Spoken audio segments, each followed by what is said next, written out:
after heavy precipitation occurred for more than 12 hours with an accumulated rainfall intensity of 88.1 millimeter on January 13, 2022, as per Pag-asa Tagum Station.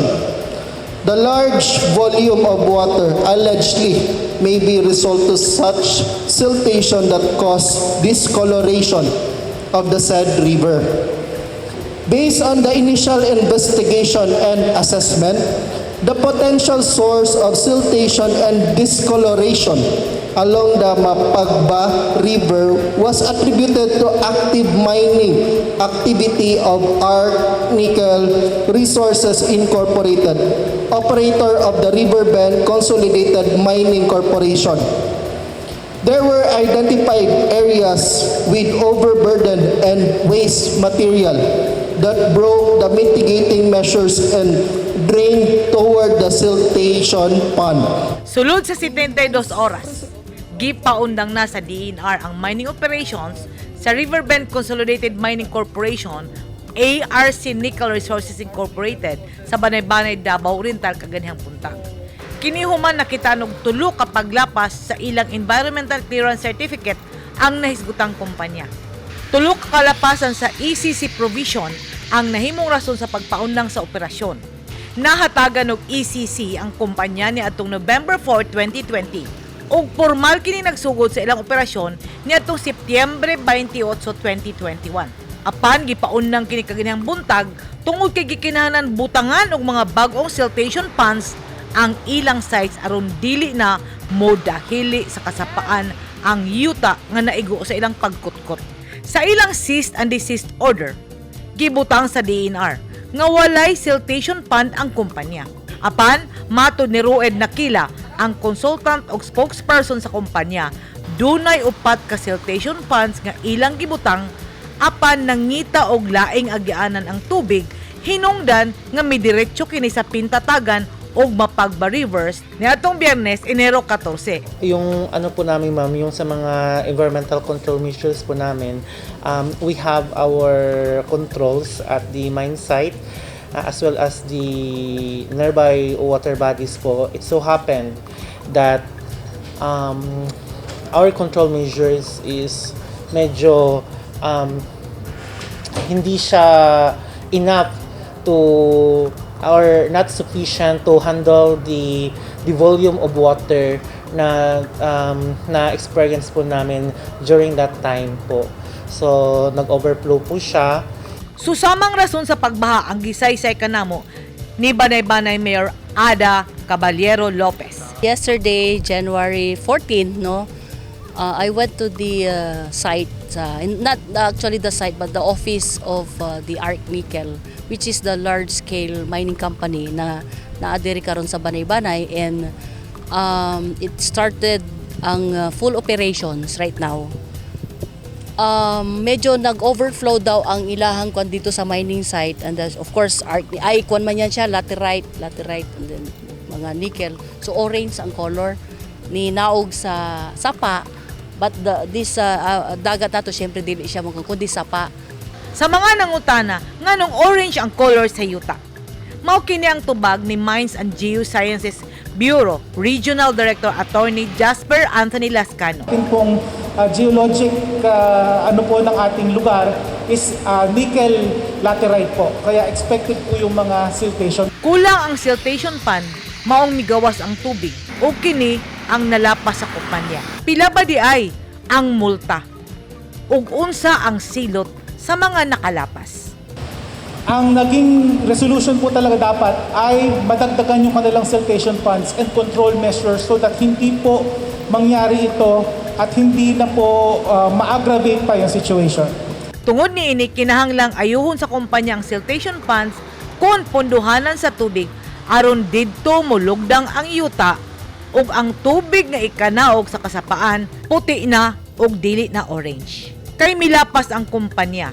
Pila day ang multa? Administratively, it has a corresponding penalty po of 50,000. But hindi lang po dyan. It's because we have a law, which is the Clean Water Act. So, based on the Clean Water Act, so dapat may sufficient evidence po tayo so that we can charge them based on the Clean Water Act. So, yung ating field personnel po doon sa area, during that time, they got a water sample. So, to prove na kung yung mga parameters po doon sa nakuha na sample is lampas ba sa ating standard. So, we have the standards. Now, expected, number one, we can assume that they are polluting because of the changes of the color. Nganong orange man ang tubig? Limpyo ba kini o kontaminado? Pero ito pong siltation na ito, nagkulay orange po yung tubig dahil po sa iron content ng lupa. Pero ito po ay hindi mine tailings. Ito po ay lupa na mayroong iron content, kaya po orange siya. Hindi po siya, wala po siyang chemical. Nabanggit ko po kanina may mercury. Wala po siyang processing. Ang nickel po na mine po, hindi po siya pinaprocess, unlike gold na in the olden times, ginagamitan ng mercury or cyanide, pero hindi po ito. Wala pong chemicals ito. So ito po ay talagang siltation na galing doon sa pagkuha or pag-extract. Akong gipangutana, gisunod ba sa kumpanya ang plano nga aprobado sa DENR, sa MGB o sa EMB? There are several programs na ginagawa po ng company. No? Una-una, nandyan yung sa kanilang feasibility study, kailangan maipakita nila na itong kanilang venture ay economically viable.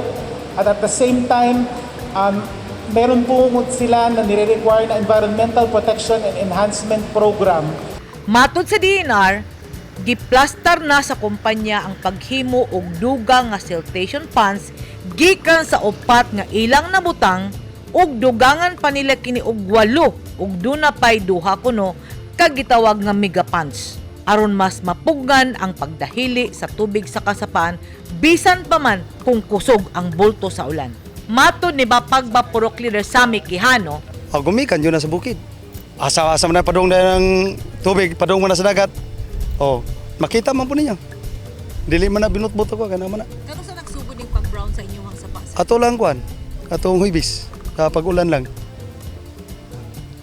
Dunay kapin 1,300 katrabahador ang kumpanya. Tungod sa pagpaundang kanila, maapektuhan ang ilang pangabuhian tungod kay 75% sa mga trabahador taga-banay-banay. Kagahapon, nagsugod na og hawan ang kumpanya sa mga sapa sa mapagbaog sa pintatagan ug mitunol na sila og hinabang sa mga residente duol sa baybay ug duol sa mga sapa. Kung atong subayon, kompleto ang papili sa ARC Nickel ug Riverbend Consolidated Mining. Apan, tungod kay dili matag na ang panahon, nahitabo ang insidente. Ug swerteng walay kinabuhing nakalas.